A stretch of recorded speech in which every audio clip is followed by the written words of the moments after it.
Guess what, guys? We're still at ZNCC, and we thought we actually bring somebody who actually knows a lot more about soil, and is a soil scientist, right? But that's their core. What they really love. But what their 5 to 9, their 9 to 5 job is actually as the vice chancellor of the University of Zimbabwe. Which Professor, is de facto like the CEO of the university, right? yeah. He runs a huge budget. In fact, it could potentially be one of the largest budgets in the country, right? For an education institution. No, just in general. I mean, the number of students that you have, it's more than 20,000, right? Yes. More than 20,000. And if you think about it, they're paying on average about $500 a semester. That's a huge budget, Yeah. right? Besides government support and NGOs and everything, so it's an important job. So we can go a little philosophical to start. Running such a big institution. Me and Tinashe are ardent free market capitalists. Would if a proposal to privatize the UZ was to be put on the table, is that something that you would be inclined to think is a good idea or a bad idea? Not a good idea at all because of the catchment. What makes us a public institution is to open opportunities for people to get educated in their diverse backgrounds. And our backgrounds, where we come from, is a developing country, is of people who are brilliant but cannot raise fees. But the case can be made now that everybody who's going to use it has to pay fees. This was not the case in the past. In the past, you would get a government grant and you, on a net basis, would be at UZ for 4 or 5 years. I think that's what you did. Yeah. Did you pay back? I don't know. But you guys basically... Why are you outing me? You guys basically went to school for free and got your Paid. degrees. And it's because that system... during your day wasn't sustainable, that today the university actually invoices its students for per semester. So I could argue, I'm just being a devil's advocate, that you're de facto a private institution. Not at all, because I went to school at that time when we were given the support grants from the government, and but unlike him, I paid back. Or you paid back. You're honorable. I did pay back. I'm not saying I didn't. We can check records. So, but coming back to your question, really, you know why we can't be private? I said earlier on that we can't be private because we'll be depriving many of the opportunity for education. As it stands, don't think that government is not paying grants. The demand that students are paying is highly subsidized. And it's one area that we need to recognize that government is still paying But okay. hugely. Maybe let me put it differently, Prof, and then let's hear your view. You've got students who, in high school, it's not like it was for free. They were paying Yes, much more than they pay at university. Yeah. Doesn't that sound a little bit, difficult to understand that this is somebody who was willing to pay for the high school, Yes. A-levels, at a high price, and then they go to university, and then they're given a pass. I tell you where we want the balance. Where we want the balance is for people to know that they pay for services. It's important. So coming Okay. from yourselves, coming from business background, that's the most logical. And we want that understood. Although some of the business people like yourselves are the ones that have problems paying.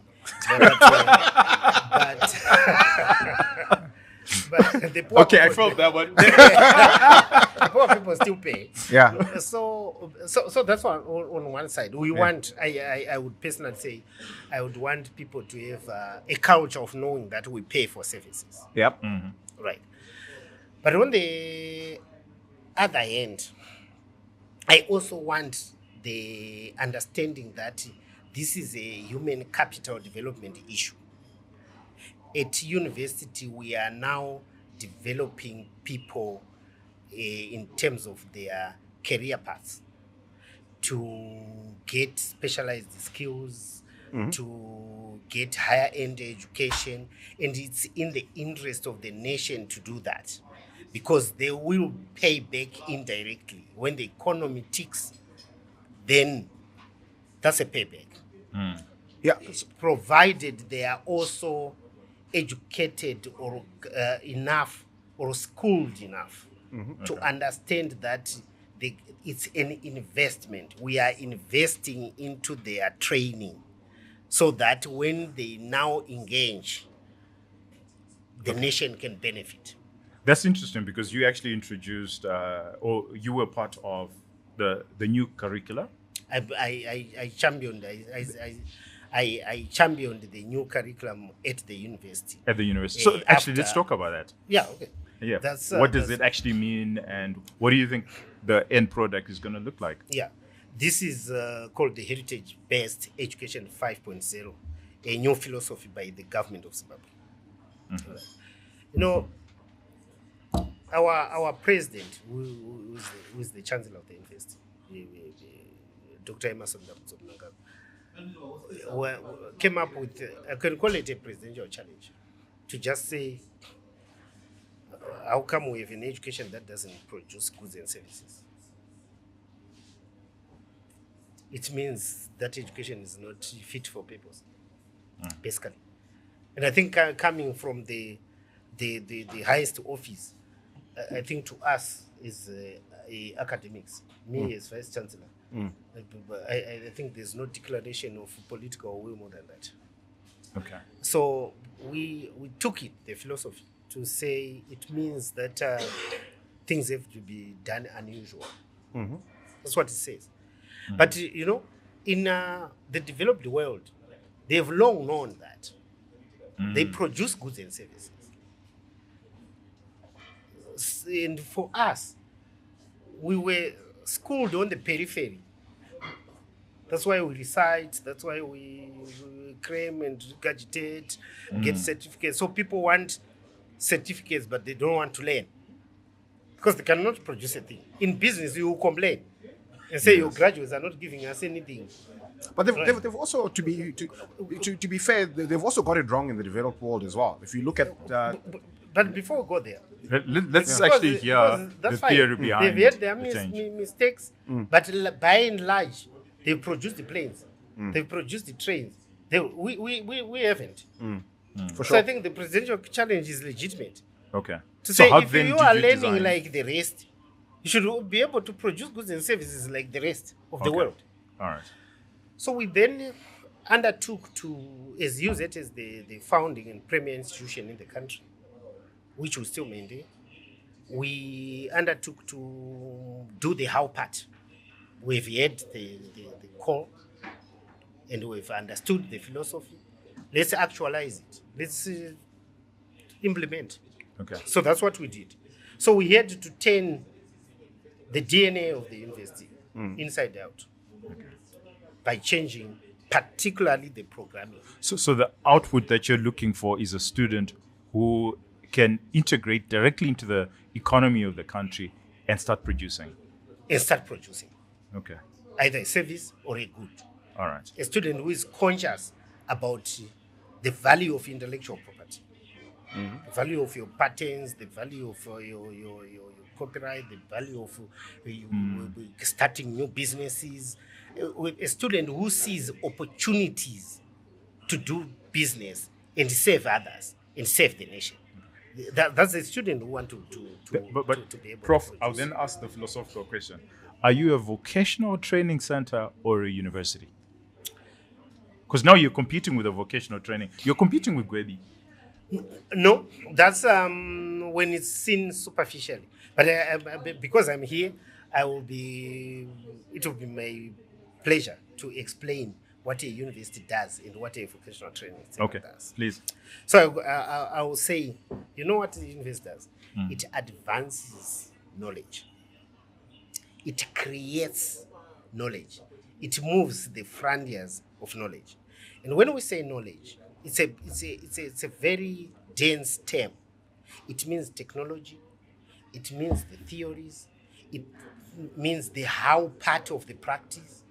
It means being methodical and organized to deliver an output and to generate the desired outcomes and impact to society. And society means industry, means business, means people in communities. Yep, 100%. So, if your university does not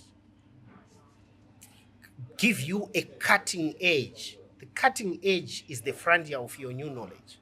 That's what we call the cutting edge. So when you say your students are going to get cutting edge technology, cutting edge whatever, the latest of, it's about advancement of that knowledge.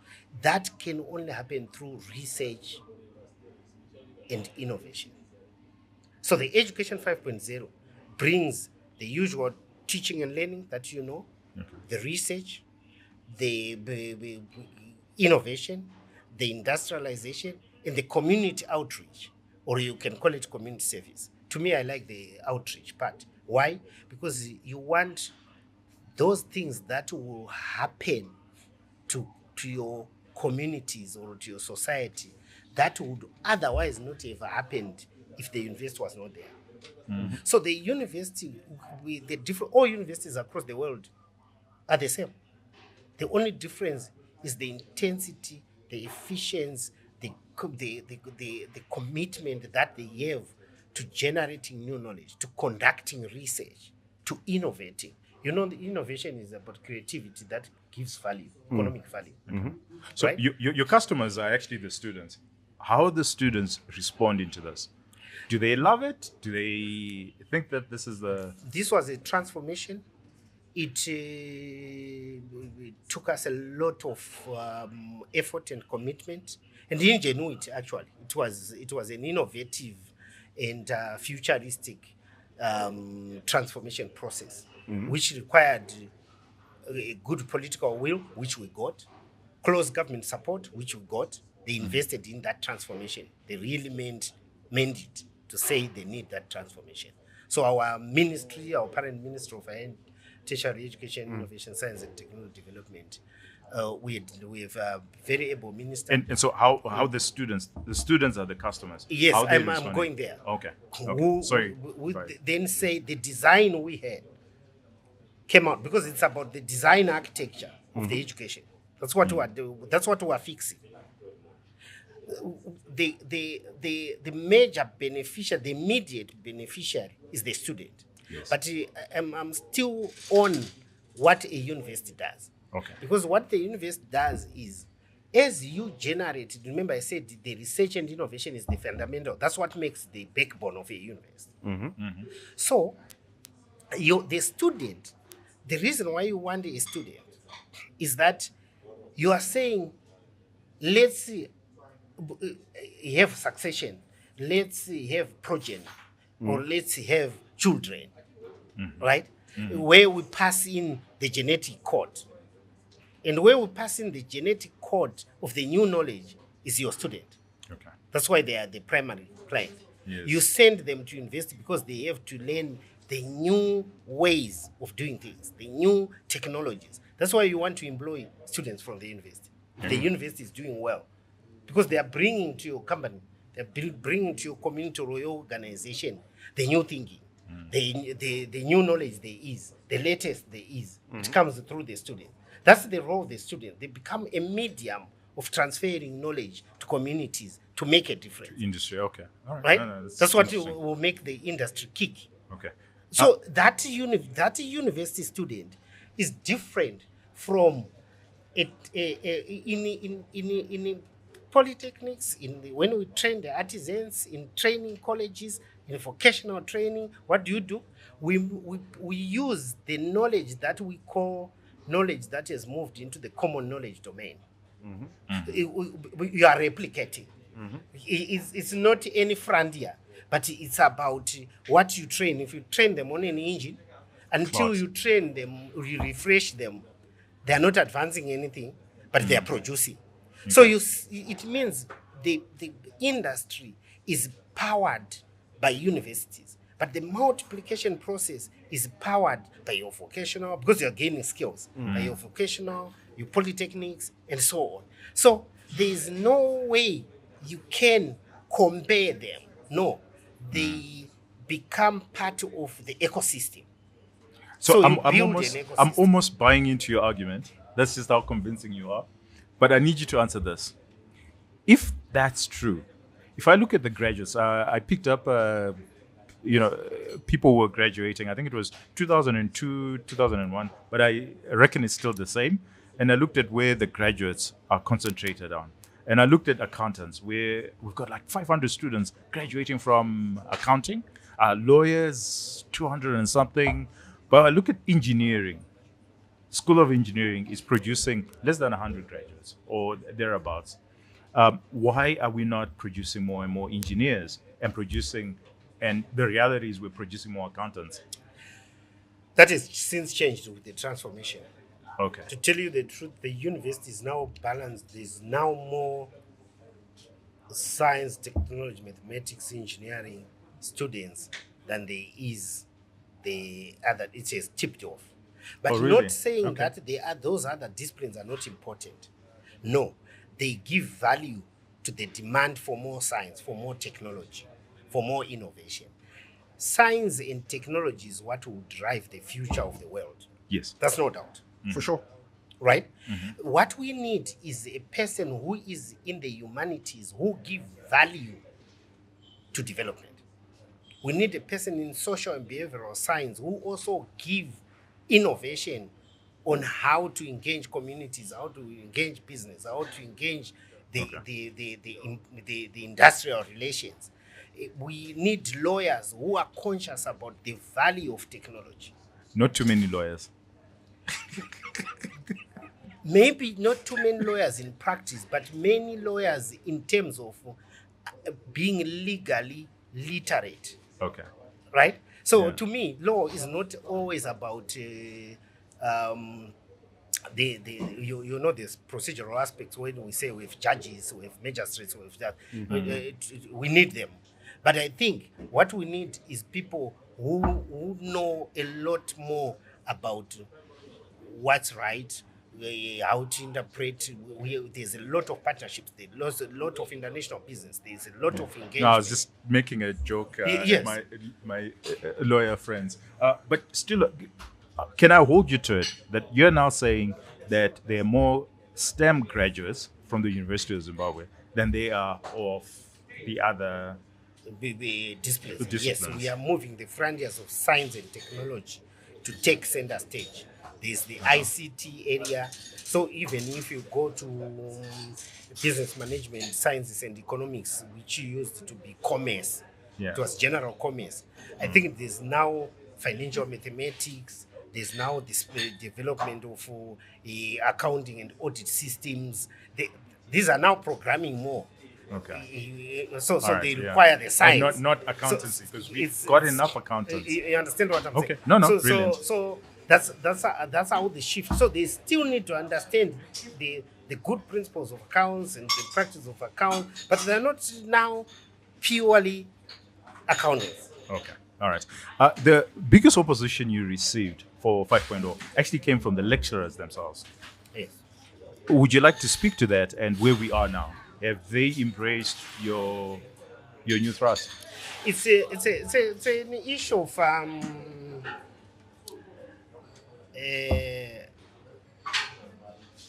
change is difficult for many people, and an issue of comfort zones, protecting the status quo, but it doesn't give progress. All these other universities in the world, where you so love want to send your kids, you send them there because they have transformed. So this is what we just want to do at home. And the lecture, because you want to protect your turf, you would rather we remain like we are so that you remain relevant like that. But I am saying, no, you are the one to change and adjust so that you fit in with the transformation. So that's the challenge I had in the beginning. Okay. And there's also a challenge of people, these are academics. They have varied ideas and so on, which is quite healthy. But sometimes they forget one thing.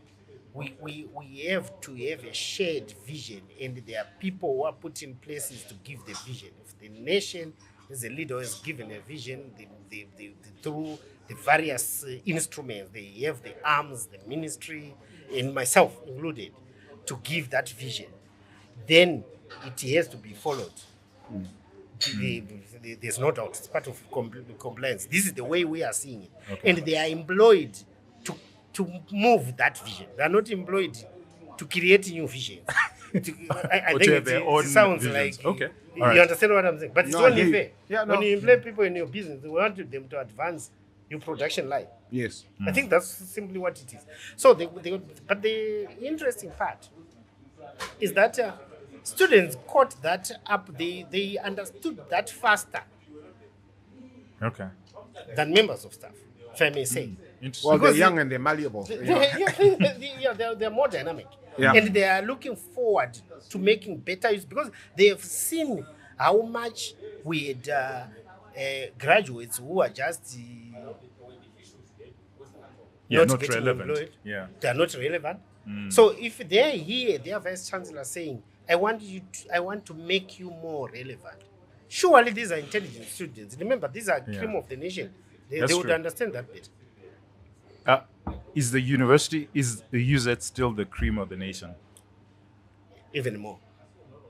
I would declare that. Because I know that internationally they base it on a number of research papers that actually come out of the university. Yes, and And I think usually it's- MSU was was leading as far as production of research papers from Zimbabwe. Not that I know of. I wouldn't okay. want to talk about the other university. But Okay. what I can just tell you, I can give you a bit. Our average has been about 2,000 papers per year in production. And publication is still a measure, because that's where we convert our innovation. That's where we can industrialize from. That's a generation of good ideas. So what if you're creating chances? If it's our soccer, I would say you create more chances. You score a few, but You've created more chances. you have created more chances. Okay, all right. So it's 2 meters. So I don't know that there is any institution that would beat us in that. And I would probably also say numbers speak better when it comes to we are enrolling under new programs.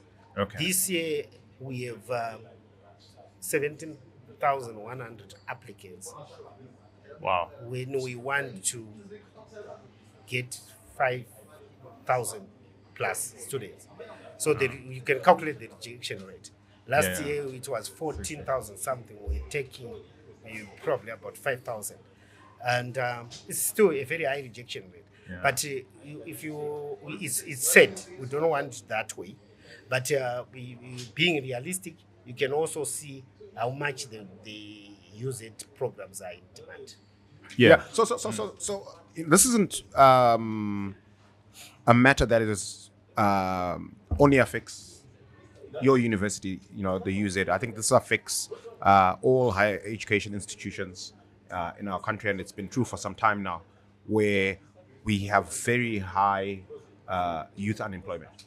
So a lot of the graduates from our top tertiary education institutions find themselves unemployed years after graduation.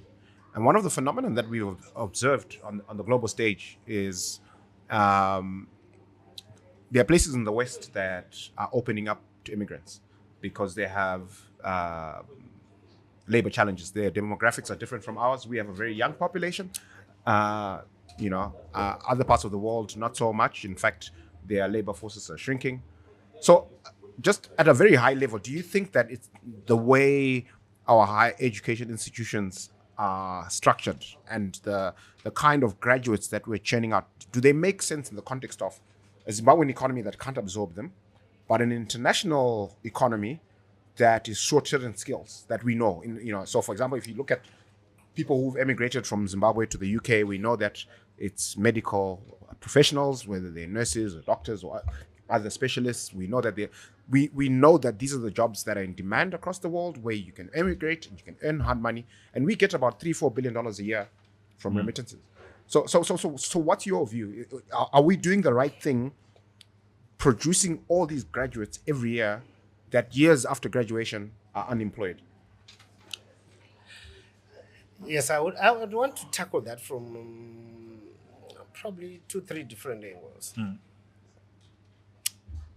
The first one is we have to be more strategic about why we train. Right? We are training to support the growth of our economy. That's why we have now put modernization and industrialization at the center as an agenda, as a nation. So what we're doing is to build human capital towards that national agenda. That's primarily why we train. And we have to understand the levels of skills that we require, the levels of knowledge that we require to drive that economy. It's a design issue. We have to know what we want.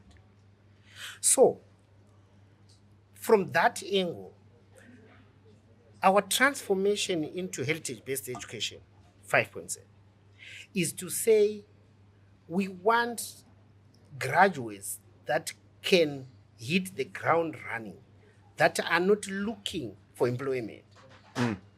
The historical narrative is that the education design was serving a particular market.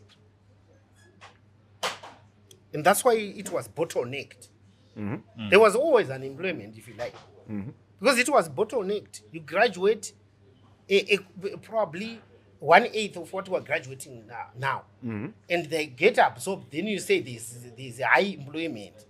But it's not high employment. What about these other ones, that the 7/8 that you have left behind? They are actually in a bad state and still unemployed. So this idea about employment and unemployment should be revisited in that context. So that's one side. Then this transformation, what we try to do is to say, when we went to school, yourselves included, we were never told about making business. It was not part of the curriculum. We were just hoping that we will be employed one day by people who will be waiting by the gate after I graduate to take me to their firm. But Right? when we went to school, we had role models. So we saw the people in our society who were successful. They were doctors, they were lawyers, they were economists. They were employed. And then we aspired to be like them. And that's why we chose I'm not saying it was a problem that you chose it. I'm saying the design was not favoring what we are trying to get now. What we are trying to get now is a student who says by the time they get to second year, they're thinking of registering a company. So my point was, we didn't know how to register a company when we were there at the same level.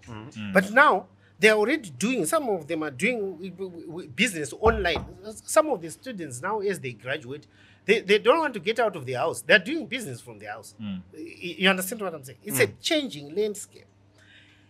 And we have to redefine what we mean by employment. Right? But the bottom line is that they are able to create jobs by themselves. So what we want to see as universities is to be able to say, do we create opportunities? I want to be a university that creates opportunities. Opportunities means people see beyond what you see. Because in the past, we have to see for them. Now they see for themselves. We want to create an opportunity where the young man says, okay, I can go out, start my company, come back, learn a skill, go back, lift my company. You want all sorts of scenarios about how they get themselves onto jobs and create opportunities. Prof, could I articulate Rufaro's argument better? differently. I think you're looking for the adjective differently. Differently. Yes. Because I tend to agree with what Rufaro is saying, is that if we look at the demand, where the demand of your students is actually coming from, it's no longer in Zimbabwe. It's actually global. The demand is actually coming from global. And if you look at, even if you produce as many engineers and as many doctors as possible, Zimbabwe is just a small economy that cannot absorb them. But there's a world out there that can absorb all our doctors. Yes, but it's not like I didn't hear you. Okay. I said from a different angle. I started with the angle first, Okay. where I was talking about opportunity to create. I heard you. it's very unlikely that as a nation we're investing to create human capital for the globe. That's not our primary intention. But we know It's happening. that Yeah, it it's will a happen. reality. One of our biggest exports it's is inevitable. skills. So what we need to And do labor. is then to say, okay, what do we want to do by design? We want to export high-end skills and end the country. Yes. Or make our students create business opportunities elsewhere and remit to the country. Yes, exactly. That ecosystem, which is a global ecosystem, we can only do it deliberately if we are able to create those high-end skills. And that's what we are transforming the education to be able to deliver. Otherwise, you create cheap labor for the globe. Is that a problem? It's a problem because you are on the lower side of earning, both for the people that are going there and for their families and for the nation. But if we have, because we are an educated nation, our focus, primary focus, if you want to know the level of investment that people put in education in Zimbabwe, you will see the reason why it should remain a highly educated and knowledge-driven. I have a problem with that conceit. We've been saying this for the last 30 years, that Zimbabweans are highly educated, but we are poor. No, I don't agree with that. We have been having the narrative that the Zimbabweans are highly literate. And which you see is grade 3 level. So She can read it right. literacy is fine, and remember, it's the primer for education. Yeah. And it's necessary, and that's beautiful. We should be congratulated for that. But now, what we are doing by transforming the education is to get them educated. Okay. That's what we are getting now. If they are able to produce a good or a service, now they are meaningfully educated. They are now relevant to contributing to the economy. So that's what has changed. And it's a big change. So the other question I have in tandem with this is, let's look at the medical school, because I think that's a big one. And that's where I tend to agree with you that Zimbabweans, they really value education. And if you think about it right now, I think we have a lot of demand for kids who want to study medicine. And there's a limit to how much the university can actually support. So it's become very difficult to actually get into medicine. There are many hurdles that have been put. But if we were producing doctors for the world, we could perhaps take more students to actually study medicine. Because a lot of kids actually want to study medicine. And it's a science, and these are kids who are brilliant. And this actually, I'll double down. I'll double down on what you're saying. I'll double click, and I'll take this back to what we were discussing at the beginning of the conversation. To say, if you're running an institution that is much more sensitive to the market, a private institution, right? If you see that you need 15, 20 points to get into medicine, right? There's always many, many more students who want to do it than can actually find a place, right? If that was a business, the obvious thing to do would be to expand, to invest and build the capacity until you find equilibrium with the market, or you jack up the price. But we haven't seen that happen at the UZ in terms of the size of some of these classes that are in very high demand. In other parts of the world, you don't need to be in the top 0.01% of Study IQ medicine to get into medical school. In fact, it's actually average IQ. You just need to be high in conscientiousness. But Zimbabweans are brilliant. And imagine a kid who started out, going back to, I think, something that you've already said, in the rural areas and cannot afford schooling, but has worked very hard, gets the 15 points, gets the 20 points, but there's a hurdle now. For There are them not to enough actually, seats. not enough seats for them to realize their dream and ambition. But there's an international world that's just waiting for those graduates. And they'll pay a premium. Yes, I hear you. It's very concerning. And I don't want to put a limit to innovation in terms of systems that we can put up. But you know what we can do? We need the business community. We need the government is already willing and it's positive about training. We need society to co-innovate with us, to say, how do we make medical training a flagship for Zimbabwe? I think that's how you are reflecting. It becomes a flagship. For us as a university, it's a flagship already. We are receiving calls from other countries in the region who would want to get supported or get their people trained in medicine, in the other fields, Adjacent, engineering and law, and it means that we don't stop thinking. Okay. We shouldn't stop thinking. So I wouldn't say as Vice Chancellor that we put a cap to the thinking about the models that we can use. Okay, you're open-minded to it. Yes. Okay, so that's to the audience, please. And I know a lot of students will be watching, a lot of business people will be watching. This is a call from Prof saying, you know what, we're open to suggestions. Let's actually get talking. Yes. Okay, And it's an area where if you want as a nation to put more investment into that and come up with a model that serves us better. Okay. And it has to be a complete model that really puts Zimbabwe first in terms of how do we benefit? How do we tap on that global market?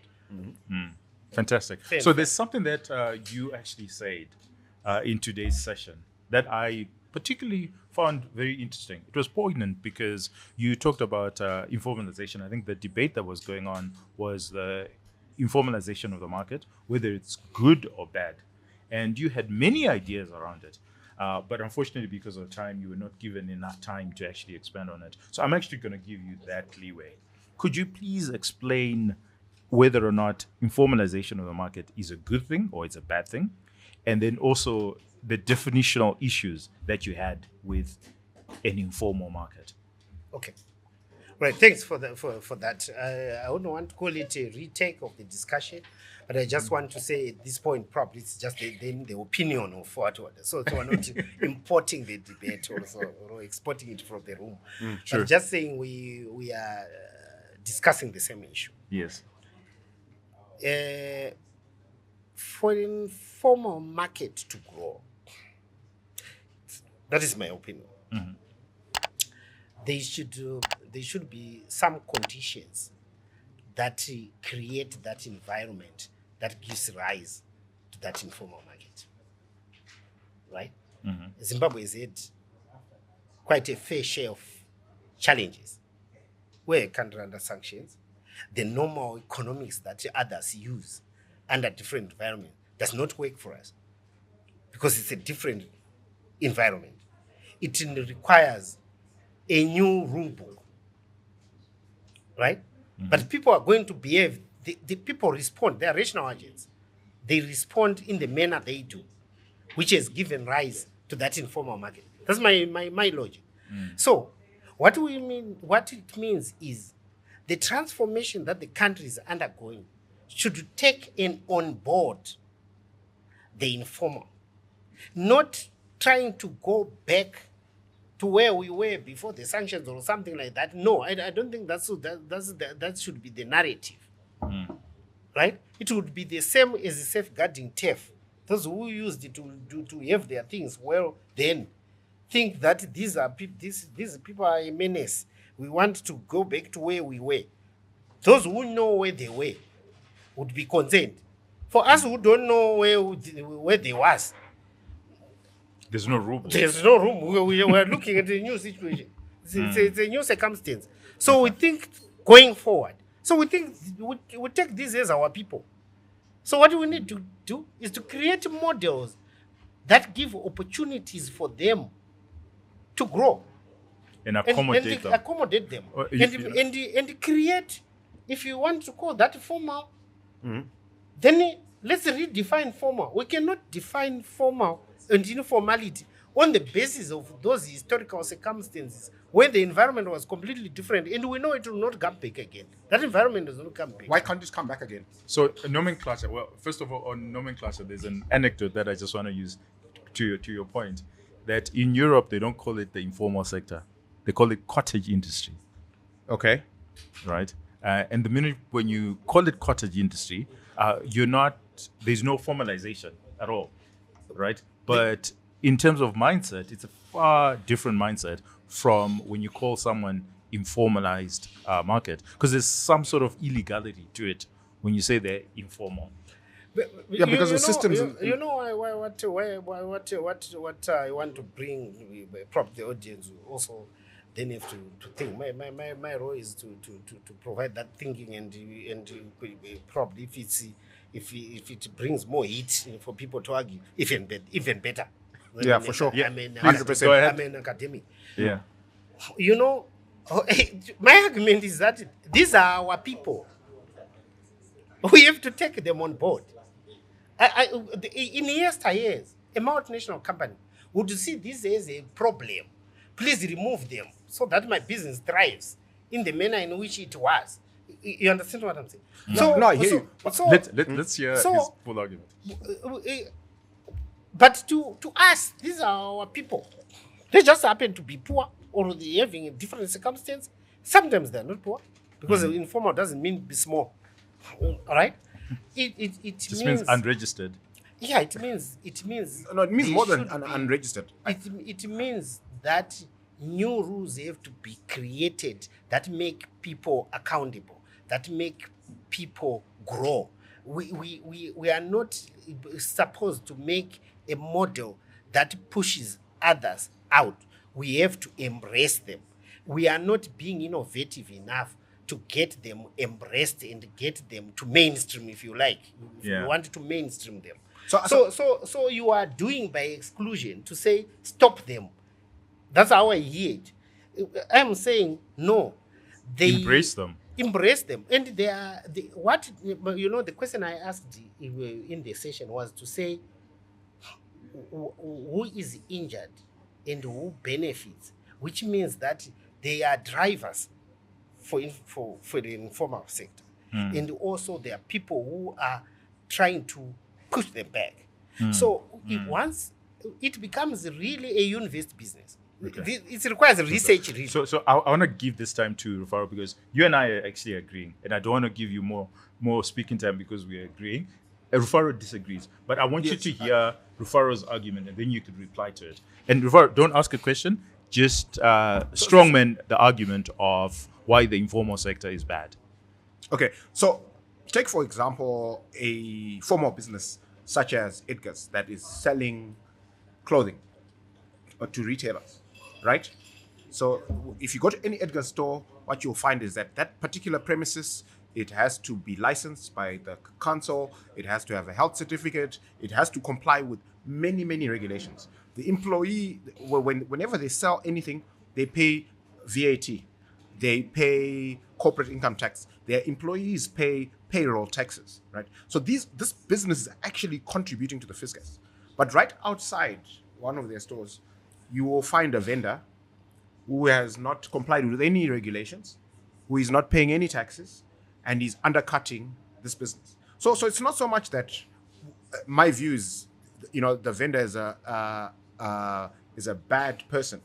I'm saying everybody has an obligation to contribute to the fiscus. We are all citizens in equal standing, right?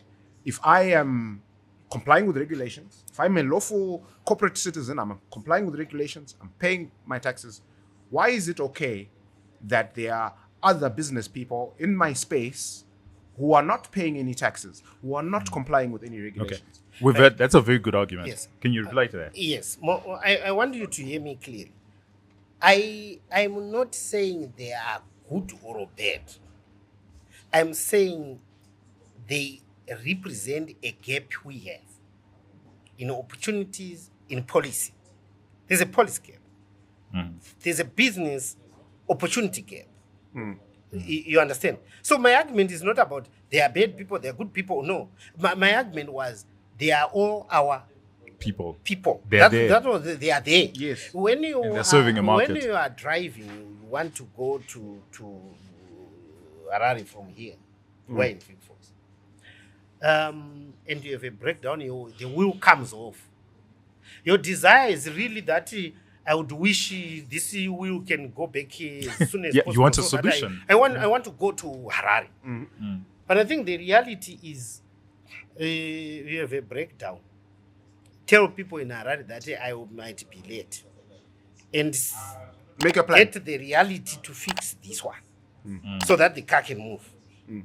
Right? Yeah. Of course, you have the option to leave the car there. Yes. But it's still a right. plan. But Yeah. it's still a plan B. Yes. You understand what I'm saying? So if you really think the car is yours, because you still need to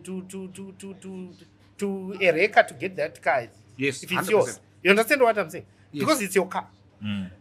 I hope it makes sense what No, I'm trying absolutely. to give as an Absolutely. example.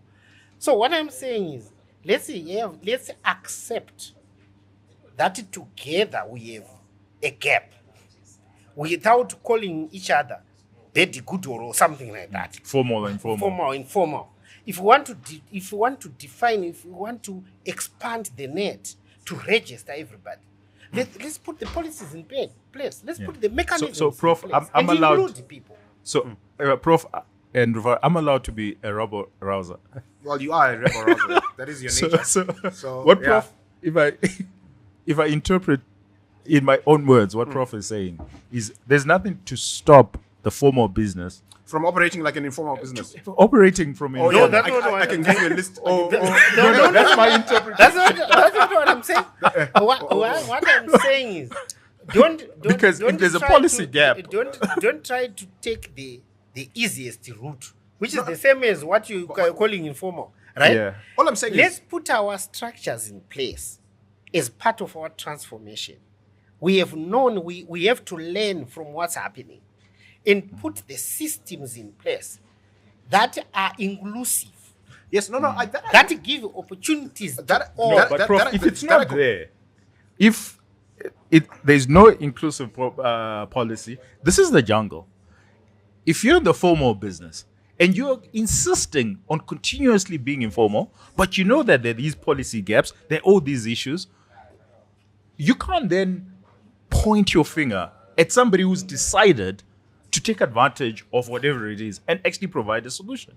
No, I'm not pointing a finger at the Okay, that's informal my sector. argument. I'm I know that's not your and- argument, Yes. but that's my argument. I'm not labeling the informal sector as bad either. I'm just simply saying that we must have a level playing field. Okay? But that's I going to can't- be impossible. I can't play the game with one hand tied to my back Yeah. while you are allowed to play But- with both your hands. But I'm saying, let's realize that we have a challenge, we have a gap.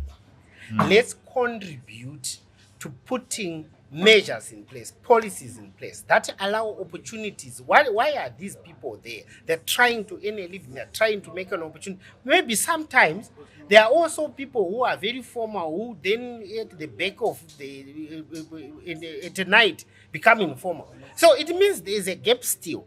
So let's put measures together that will make because we are worried about informality because one, we cannot account for what they are doing. Maybe they also are having a fairness an issue. unfair advantage Yes. over others who are complying with Yes. the regulations. So it becomes a regulation, a policy issue. That's what I'm saying. Yes. To Yeah. say, let's put that forward, but without necessarily a bad good Yeah, kind but of level. both of you now are being impractical because you're agreeing that it's a policy gap. Now, if the policy gap is not solved, what should happen?